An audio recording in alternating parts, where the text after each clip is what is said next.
يا سلام، شايف الجمال. أمريكا فيها غابات جميلة فعلا.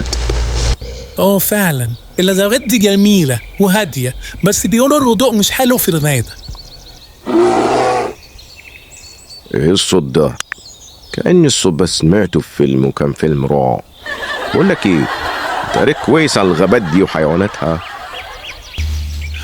طبعا الغابات دي بتعيش فيها القرود والحيوانات الصغيرة زي الأنافس، وتعتبر غابات سريلانكا. ايه سريلانكا؟ يخرب بيتك، بقول لك الصوت ده مش طبيعي. وده ايه ده؟ انفت كبير ده ولا ايه؟ لا ده دب. بس بيعمل ايه في غابات سريلانكا الأمريكية؟ انها تستاهل ان هيضربك. دلوقتي فهمت النبا. إن البلبك ده سميتك فاكر نفسك هتعرف تسبقه. لا، مش مهم ان ده سباوه هو، المهم ان ده سباك انت.